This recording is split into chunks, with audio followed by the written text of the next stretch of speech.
Good afternoon. Uh, After having a very interesting session on grief and trauma and the ways of articulating and engaging with that, we are going to be discussing a slightly different area, which is slightly connected with history, right? And when I say history, don't be tensed. We are not going to be very academic and very rigorous and nothing like that. And to take the experiences of Sattin himself, he was given a wonderful assignment to be teaching in a university in England. He intelligently said no to it. So he thinks that academizing things is not that exciting for him. He wants to reach the larger people, larger public. That is the aim of the historian, right?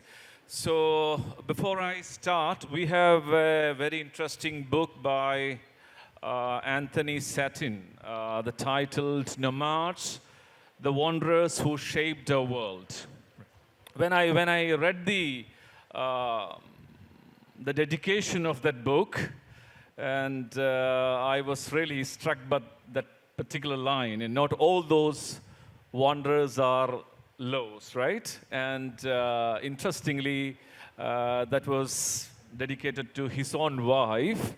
And he was curious whether my wife is around. She must be here and all, right?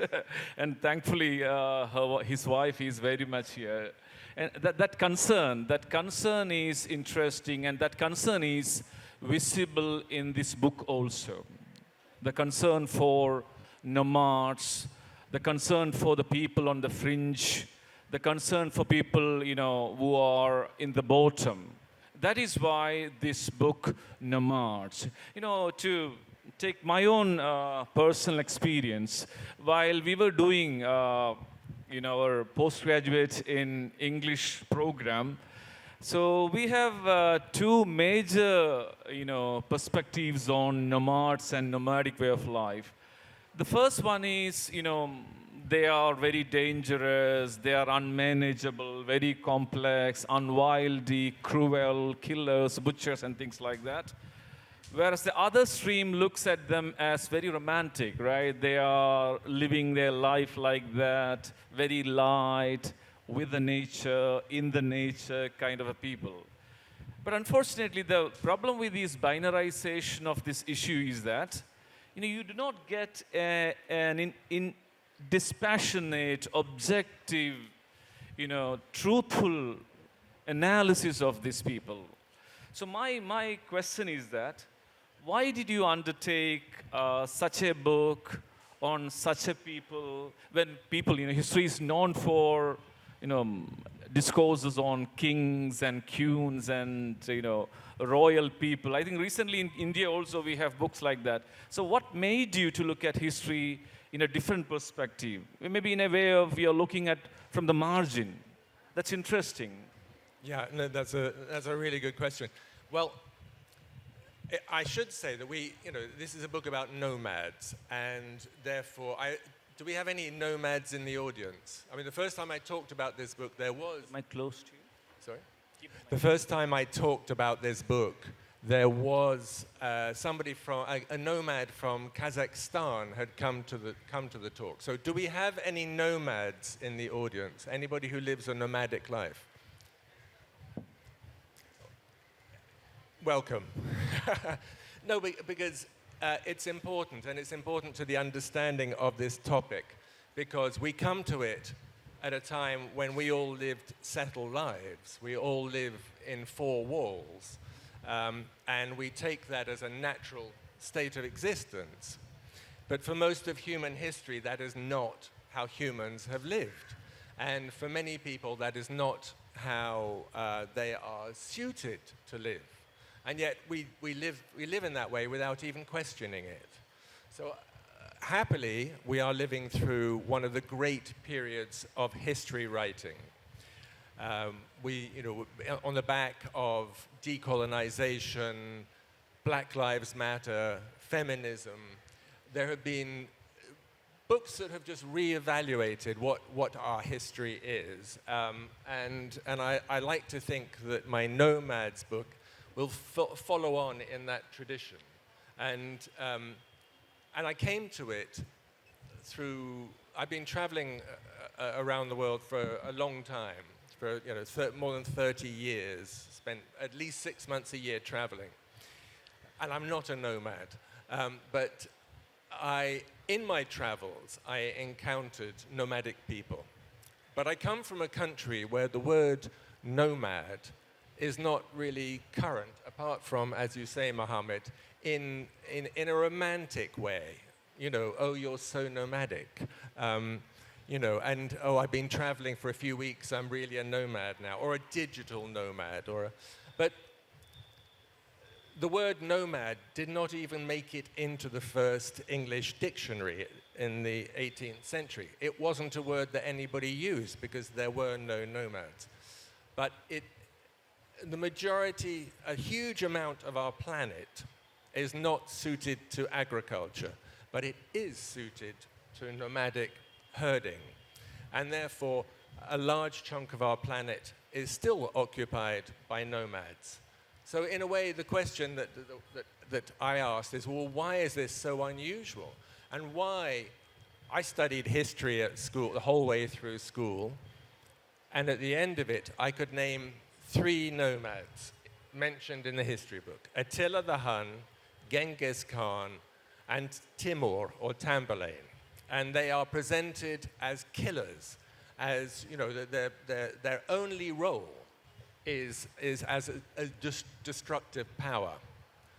And then I came across this description of history from a professor of history at Oxford, who's also at Princeton, very respected academic called Felipe Fernandez Armesto. He's spoken at many literary festivals. He's written some notable books. His description of history was a path picked through ruins. It's very neat. You start with the Egyptian pyramids and Mesopotamia, and you go through Greece and Rome. You might make a detour here to India, to South America. You end up in Europe with the Renaissance, and on to Britain with the Industrial Revolution. And there is your world history. There's no space for nomads in that vision of history, except as the creator of monuments, the people who come and destroy buildings. So I thought, well, that's not my understanding. That doesn't the facts don't bear that out. So I thought I would write this book as an antidote. Okay. And when I asked him about the time he has taken for writing this book, right? Can you imagine? It has taken almost long 8 years, right? Am I right? 8 years. 8 years to complete this wonderful book. I would like to say, I read it. Thank you.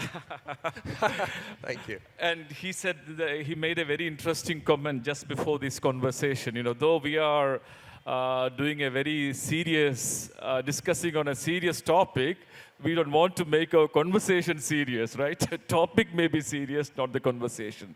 Now, the huge, long 8 years, to tell my own experience, I would say, I can easily describe myself before Sattin and post Sattin, before Nomads and after Nomads. It's a life-changing, life-transforming episode for me. That's my personal experience. Really, really, I was eagerly waiting for this man. I'm going to meet this person on Sunday. And suddenly, he met me. He came to me and met me when I was doing the other session at the other stage. It was a surrealistic kind of an experience. I was thinking of what kind of a person he would be, the look, but it's really, really interesting. What kind of person would spend 8 years writing a book? Not that. Here Such a mesmerizing writing. And to be frank, I have a postgraduate degree in English. I also did a postgraduate in education. I am slightly interested in history also. But in spite of all these foundational, structures I claim to have, I found at certain point this text is demanding. It brings in philosophy, it brings in history, it brings in anthropology, it brings in literature, it brings in everything. I'm reminded of the interesting statement by Chaucer. Here is God's plenty. Here is almost all the discipline which we are grappling with. So this is a stupendous task. How are you managing to engage? How are you managing to control all these disciplines in a very readable way? That is very interesting. It doesn't put you bookless. He doesn't upset you. He keeps you hooked with the pages. What is your mantra for that? Well, I took my time. But I think this isn't a book that I could have written 20 years ago or 30 years ago. I wasn't equipped to write it. And I chose to write it partly also, I thought it was important that somebody should write it. And somebody did write it many years ago. The writer Bruce Chatwin, his first book was called The Nomadic Alternative.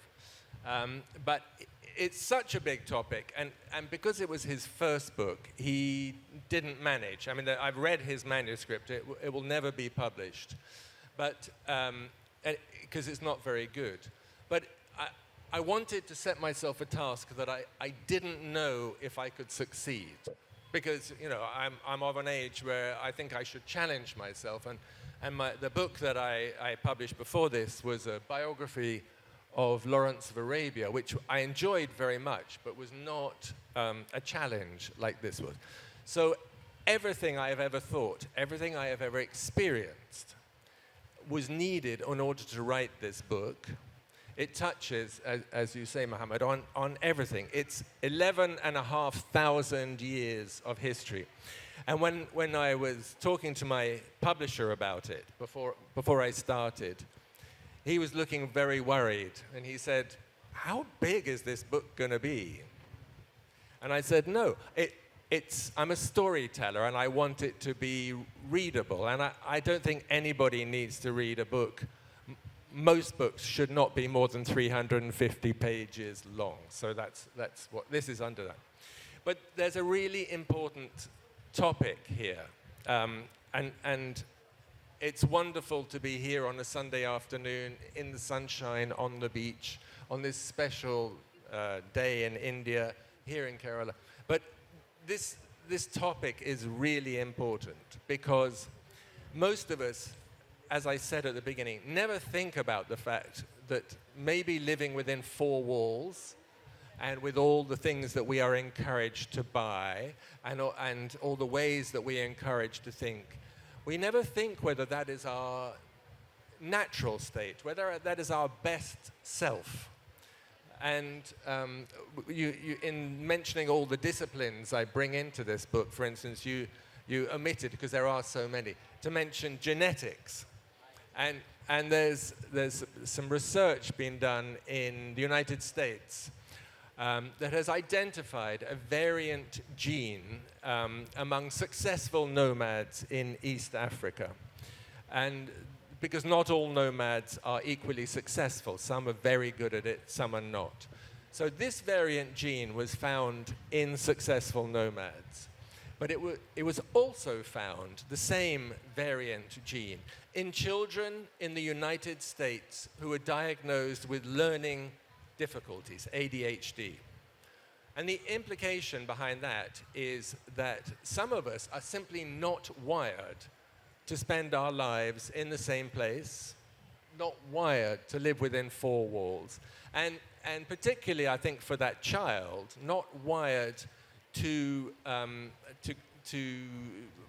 the educational system that we have, because our educational system is one that equips us to live in four walls. And it's a convergent educational system. We are taught there is one answer to everything. Whereas when you're a nomad, and remember, we all come from nomadic backgrounds, all of us, when you're a nomad, you need a divergent mindset. You need to have a whole set of variant answers to everything that life throws at you. And that's how we all lived 12,000 years ago. And 12,000 years in human development is yesterday. So some of us have simply, our evolution has not caught up with the circumstances we find ourselves in. And that's one of the things I wanted to talk about with this book. Okay, coming to the nomadic way of life. We all have an element of nomadicism, right? In spite of all the claims of seriousness and gravity we all ascribe to ourselves, all of us have elements of nomadic features in us. And of course, the kind of writings, the kind of, the style he was following. We often talk about history, making a very boring subject for students, right? It's very demanding. They say that we are fed up with kings and queens and years and periods and all that. But we rarely get interesting, riveting lives of nomads in our materials, right? In our curriculum. I was also part of the curriculum committee. We rarely get that kind of interesting episodes from the history. And to look at the style of his writing, we had a very interesting conversation post-lunch. So he was specifically mentioning Flaubert, right? And I remember reading Madame Bovary during my PG days. I don't know whether I have completely understood it, but it was really, really captivating. So he specifically mentioned the strategy of Flaubert before writing his fiction, right? He absorbs everything around him, right? Colors, sounds, movements, everything that is around, he absorbs, and to use a slightly unpolitical, unparliamentary term, and shit it on the paper, right? Am I right? Yeah, that's Flaubert, not me. I'm just repeating. Yeah. Maybe I was really struck by the, interesting narrative structure used in. Normally history materials are so demanding, so dense, and so difficult to carry forward. But here is a text. It is very, very easy read, very, very engaging. So you mean to say that you were excited by some of the techniques of literary figures while you were articulating your ideas on history? Yeah, well, I started out writing fiction. That was the first writing I did. First books I published were short stories and novels. But there was a wonderful session, it might have even been here yesterday, with a Côte d'Ivoire writer called Goz, who said, I have to start again with every book I write. I had to find the voice, to find the right way to write the story that I have. And he has written apparently in very diverse ways. And a London publisher a long time ago said of me, as a criticism, you write too many different things, and publishers love writers to be one thing, and because then you become a brand, and you do the same sort of thing each time, and your reader knows what they're getting, and the publisher knows how to sell it. Well, that's just not how my mind works. I mean, in a way, I'm a nomadic writer in that sense, in that, each book is completely different, and therefore I need to work out how to tell the story. And it's always about stories. I mean, this is history, but it has the word story in it. So I'm telling stories. And how do you string together a load of stories that make sense over 11,500 years? And while I was writing it, and midway through the 8 years, therefore already about a year over my delivery date, my publisher said, what's the problem? And I said, I'm trying to write about the Scythians. Now, does anybody know about the Scythians? One. Yeah, but you don't count because you're an archaeologist.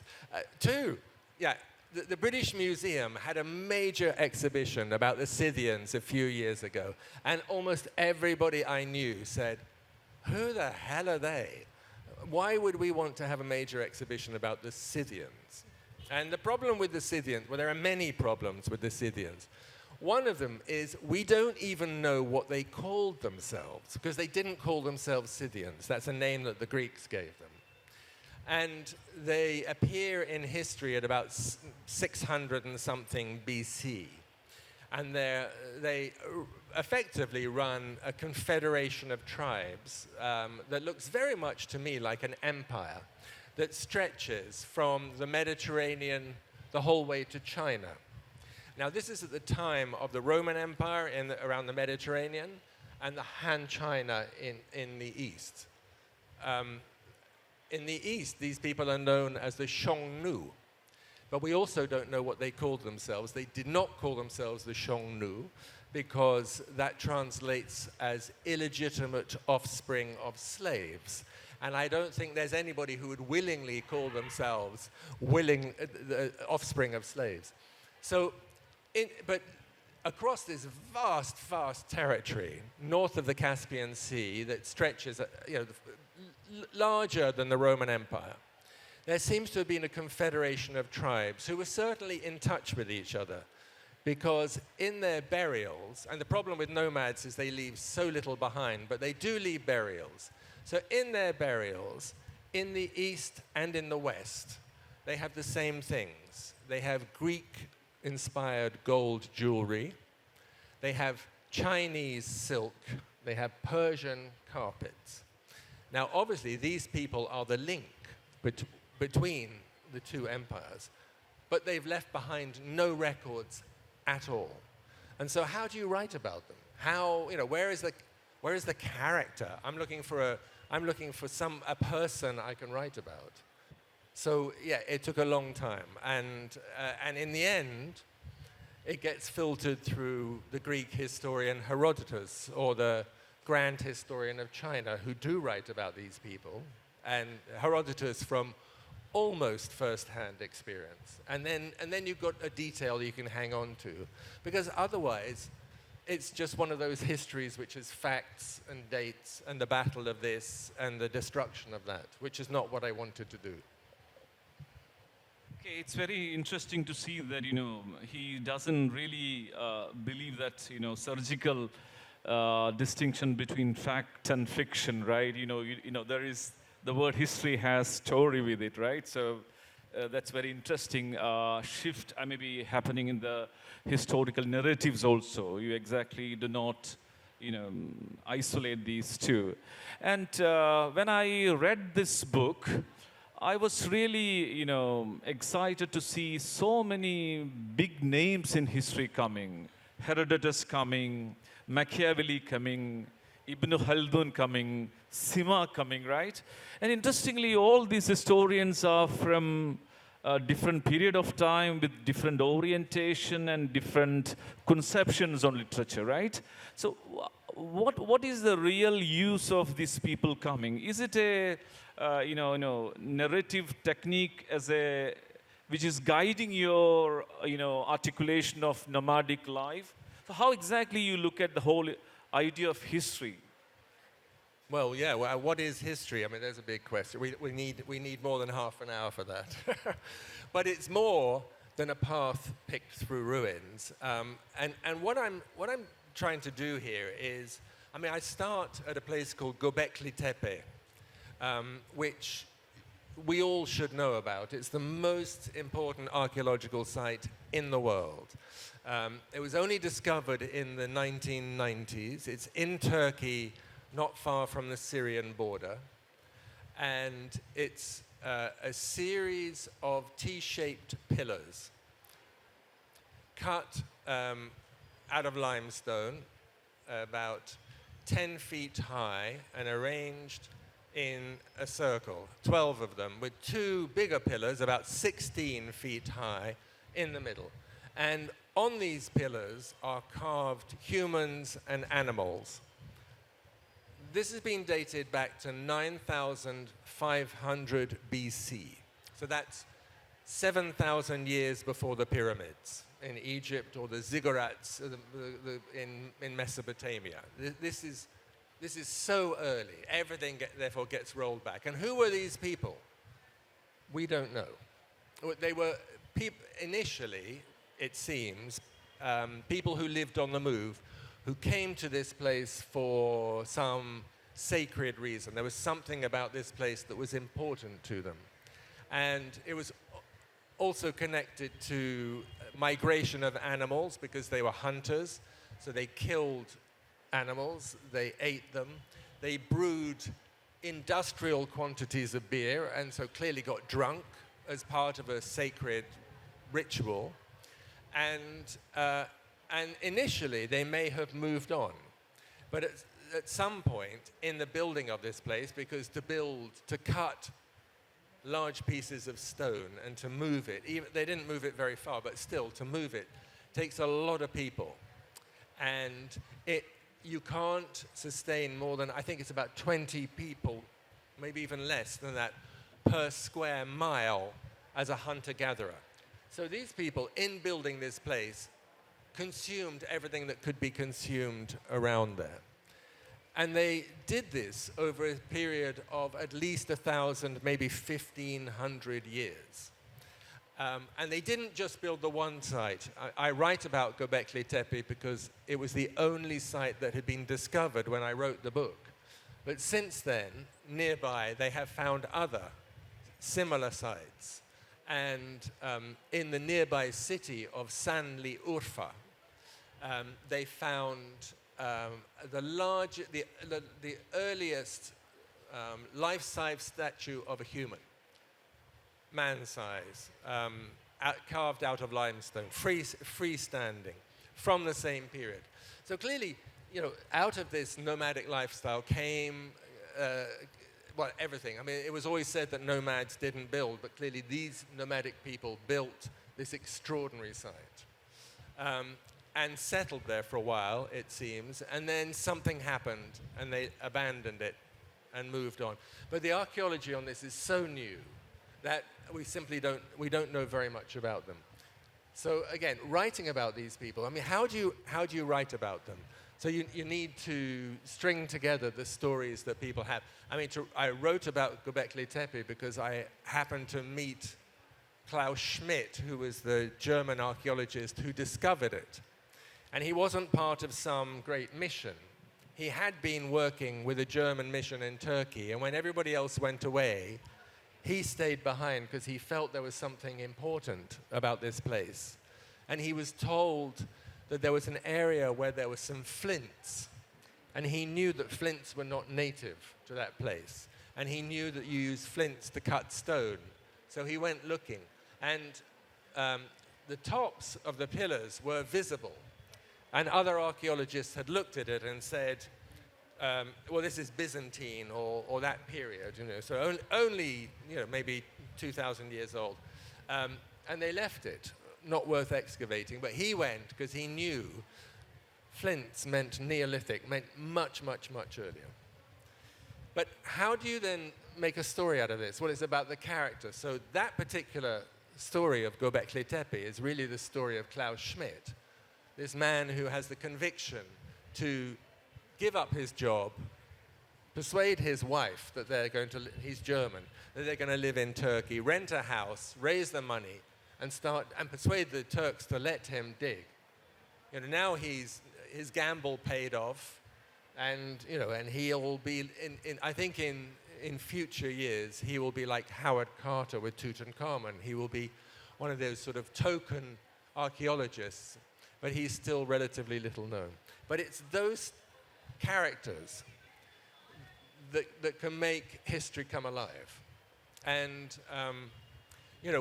I'll come back to the Scythians again, because there's a story that is told by Herodotus, and Herodotus is full of wonderful, wonderful, tall tales. I mean, the best one being that the pyramids of Egypt, the pharaoh who was building the Great Pyramid ran out of money. Well, there was no money. He ran out of the means to pay his workforce.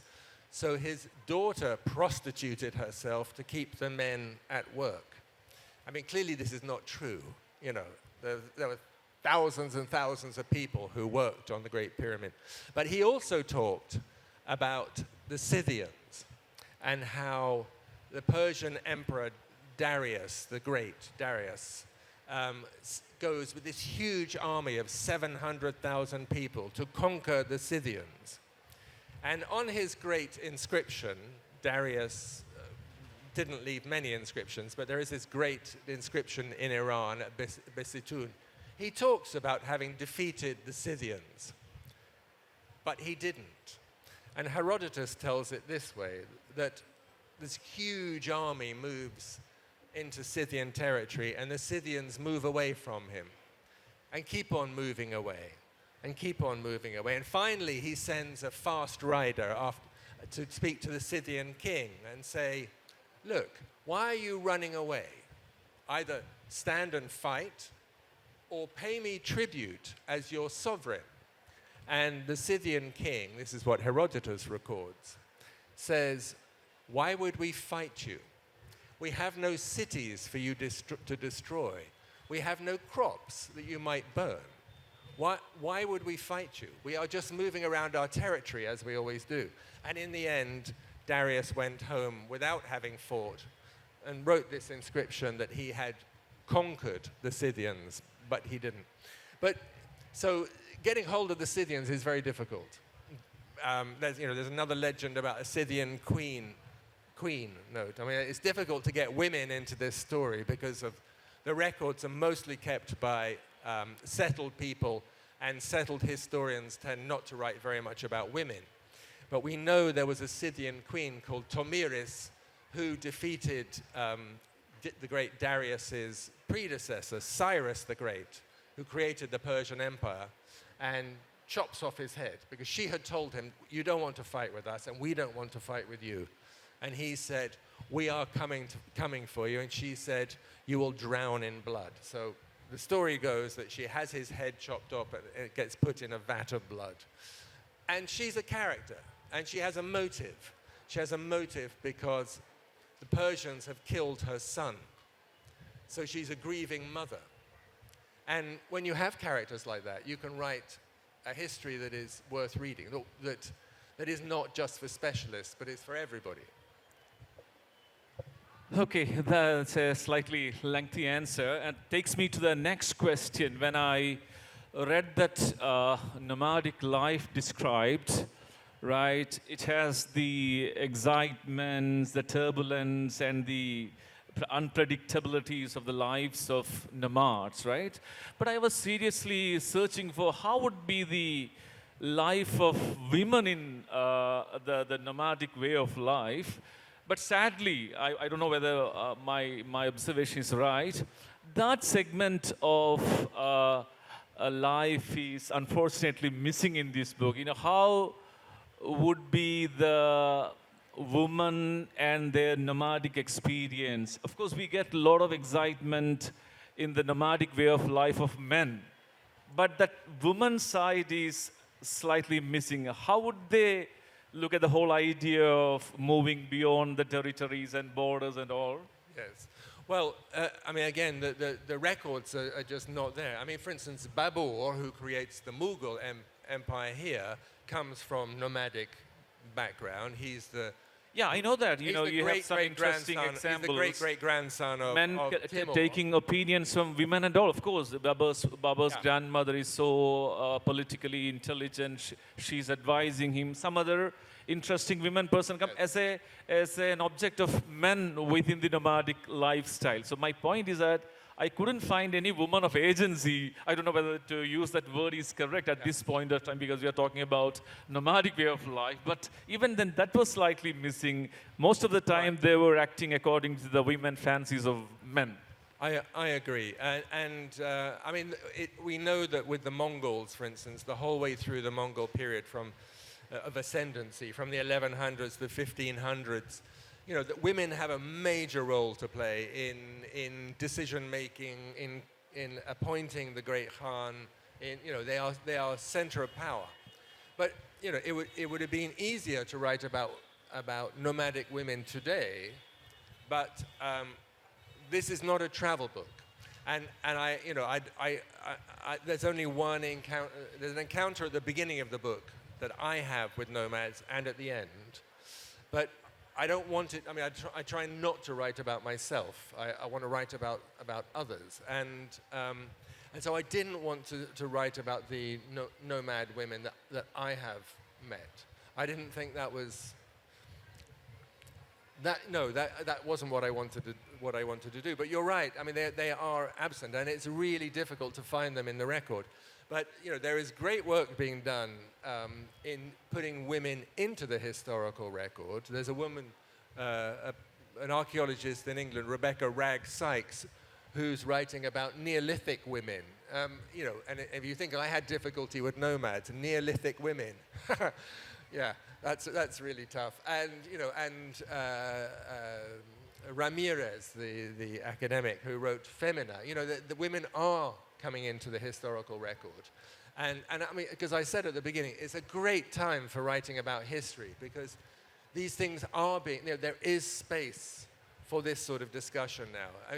I mean, 20 years ago, if you'd said to a publisher, oh, I'm going to write about women in history, they would have just said, well, yeah, there's you know, that's not going to work.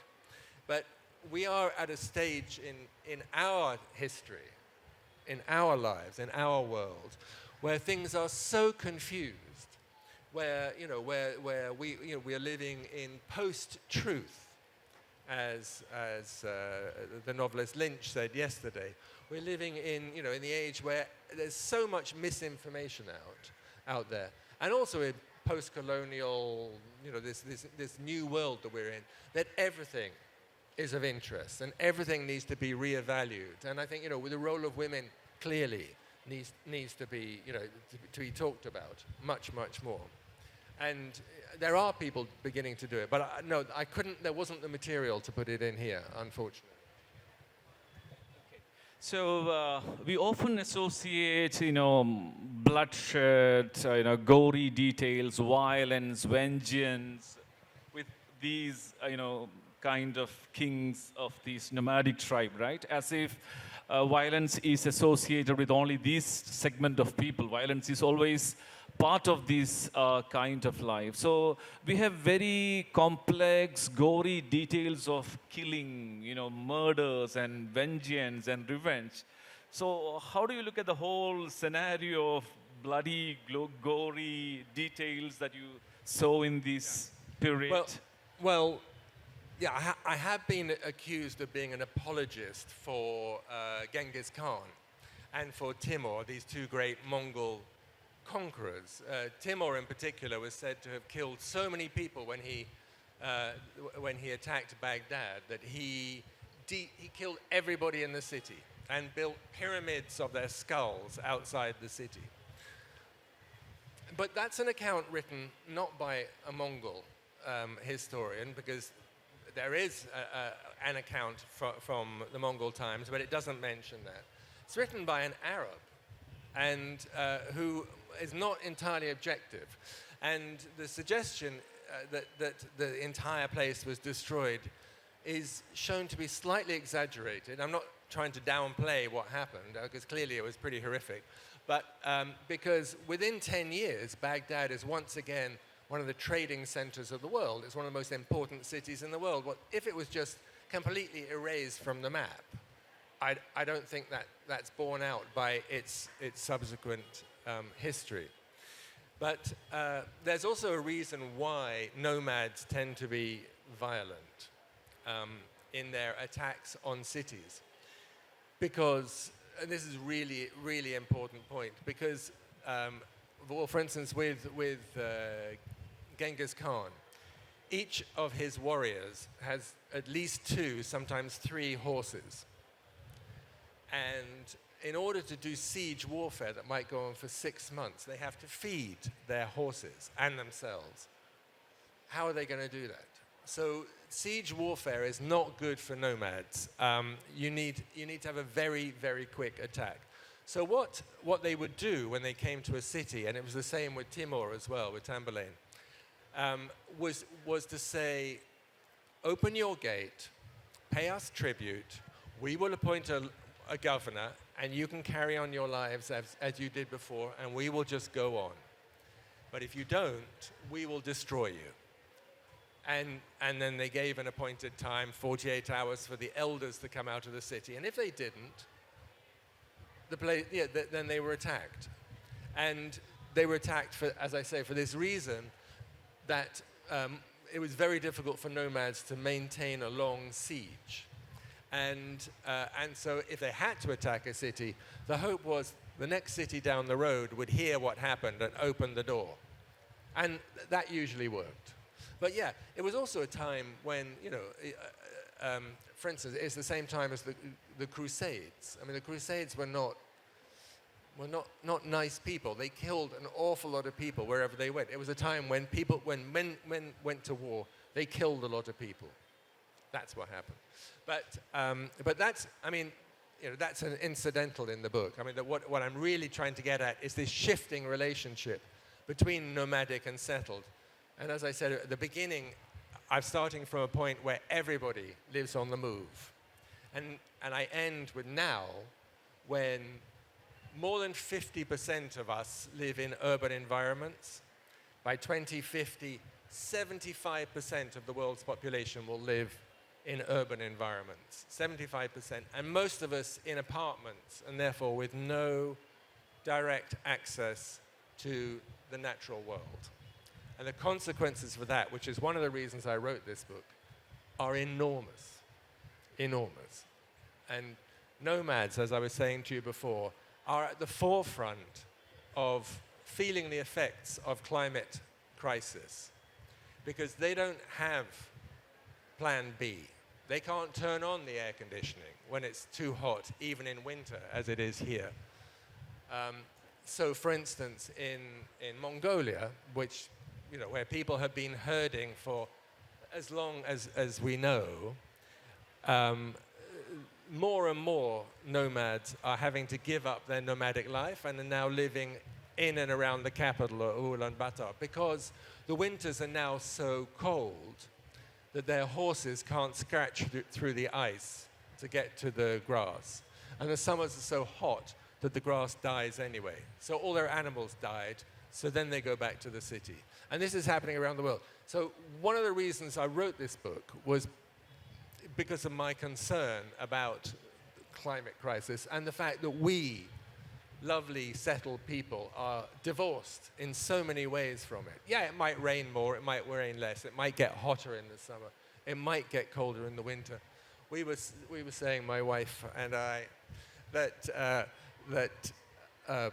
you know, this storm, this once-in-a-lifetime storm has just hit the UK yesterday, the day before. Another once-in-a-lifetime storm hit the USA last week. A once-in-a-lifetime storm will probably hit here next month. You know, it's always once in a lifetime, but it's happening all the time, and it's getting worse and worse. So this is my suggestion, that these people who, and this is my follow-up to my attack on Felipe Fernandez Armesto, who is a serious historian, who coined this phrase of history being a path picked through ruins, and therefore eliminated more than half of the population, well, in the periods he's writing about, from his story. He also pointed out empires came and went. You know, civilizations have come and gone. You know, the longest empire that we know of, the longest civilization, is the Egyptian, 3,000 and something years that they survived. But they all came and went. And yet nomads were there before all of that, before we started settling. And there are still a huge number of nomads in the world today. So this nomadic lifestyle is the most successful lifestyle that humans have evolved so far. And these people have something to teach us as we sit in our urban environments, turning up the air conditioning. So along these narratives of violence and bloodshed, the period was equally interesting in terms of trade and commerce and safety of people. women were very safe at that point of time. Virgin women can safely move and without any kind of issues. So beyond these narratives of bloodshed and violence, people were really enjoying the life of security, safety, and happiness, right? Well, we in the West, we champion Marco Polo as the great traveler who went to China. Well, Marco Polo went to China only because the Mongols had made the way to China safe. And as you say, I mean, there are Western chroniclers, because there were travelers into Asia long before Marco Polo, who came back and said a young girl could walk the whole way down the highway, and they had highways with the equivalent of a service station, which was a hostel where you could get food. You had a little token. If you had a wooden token, you at least got fed. If you had the gold token, you got to sleep in silk sheets and got a fresh horse to go on with and things like that. But that it was entirely safe, and it was entirely safe. A girl could walk with gold in her pocket and not worry about her safety. And this is the time of Genghis Khan, who we characterize as a killer, and the time of Tamerlane, who we also characterize as a killer. But out of this comes, world-changing outcomes, and that is, the Mongols are always only nomads. I mean, they eventually build cities because they realize that if you're going to have an empire, and their empires were the biggest empires the world had known at that point, if you're going to have an empire, you need to have a capital where foreigners can come and find you, and where you can run your administration. And so Genghis Khan creates Karakorum, the city of Karakorum. He doesn't live there. He passes through a couple of times a year and meets people, but he's a nomad. He has no interest in living in a city. But what he does believe in is freedom of movement. Anybody can come. Last question. Freedom of trade. Come and trade with us. The tariffs on trade out of Europe into Asia were very low. That's why Marco Polo went, because his relatives were traders, and there was a fortune to be made. And freedom of conscience. It didn't matter whether you were a Muslim, a Buddhist, a Christian, whatever. It really didn't matter. Okay, and now we have... I would just say, out of that comes the European Renaissance. Without the Mongol Renaissance that happens long before, the European Renaissance would not have happened when it happened, and maybe not even where it happened. So this is the last segment of the session. We have 8 minutes more.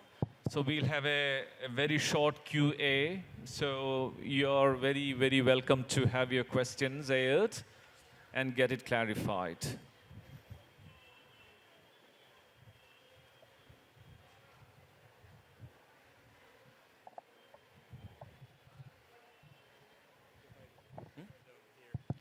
Thank you, sir. Yeah. I have one doubt. Do you have written in your books that why this particular category means these nomads came into existence?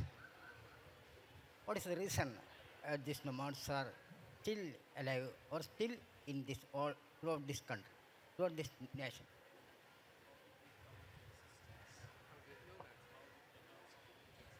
How did nomads come into existence? Well, I should say read the book, but initially all humans are hunter-gatherers. So we followed the seasons and the migration of beasts, whatever beast it was. And on the way, so that's the hunting part, and on the way we gathered nuts, vegetables, fruits, whatever grew. But then we began to understand that we could domesticate animals, and therefore you have herders. And so nomads, a true nomad today, the pure description of a nomad is somebody who has a herd of animals. It could be sheep, it could be goats, it could be horses, it could be camels. Here in India, in the north, in Rajasthan, you have camel nomads. And they need to find feed for their animals, and so they'll move around, and mostly they'll move around between two places, between summer and winter pasture. So, for instance, the nomads who I mentioned at the beginning and end of this book, who are still active in Iran, are a tribe called the Bakhtiari, and they have sheep and goats, and they move between the Mesopotamian plain. This is in Iran, but they're right down by the Tigris-Euphrates rivers, where they spend the winter because there is grazing. And then when the summer comes, well, the beginning in spring, their animals have either eaten all the grass or the heat is beginning to burn the grass off. And then they move up into the mountains. Now, in the mountains, they can't spend the winter there because there's snow. But in the spring, the snow melts, and then the grasses come up, and so there's feed through the summer for their animals. So, and it's the same, in Arabia, the camel herders will move into the desert in the summer, in the winter rather, when it's a bit cooler, and out in the summer. So most nomads, we have, as Mohammed mentioned, this very romantic view of nomads wandering here and there, but mostly they move between two fixed points and with a herd. So that's how we became nomads. Good evening. You have written about nomads who shape histories and written histories, but nowadays youngsters as individuals, they are following the nomadic life for self-realization. So how the present group of nomads will shape the future? How will current, you mean digital nomads, people like that?